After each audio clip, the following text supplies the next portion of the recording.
Kung ano man ang nangyari sa nakaraan, inisa-isa ko po ang records. Wala pong kaso for human rights violation sa Amerika si Ferdinand Marcos Jr. Inisa-isa ko rin po ang mga kaso na decided po ng ating Philippine Supreme Court. Totoo po, co-administrator si Ferdinand Bobong Marcos, wala pong kaso na siya mismo nagnakaw. BBM! BBM, ang dapat maging presidente, mababait, masipag, higit sa lahat, hindi magnanakaw, hindi korap. Love you, BBM! I love you, BBM! Muling natalo ang pamahalaan sa isa pang kaso laban sa pamilya Marcos na may kaugnayan sa hinahabol na ill-gotten wealth. Ang kasong sibil na sinampa ng Presidential Commission on Good Government o ang PCGG ay layon sanang mahabol ang 1.052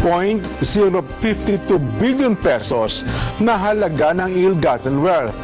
Sa desisyon ng Sandigan Bayan 2nd Division, hindi sapat ang ebidensya na naihain para mapatunayang si Bienvenido Tantoco ay umaktong dami para kay dating Pangulong Ferdinand Marcos. Ayon sa inihaing kaso ng prosekusyon, ang mga Tantoco ay nakakuha ng prangkisa para sa operasyon ng duty-free shops.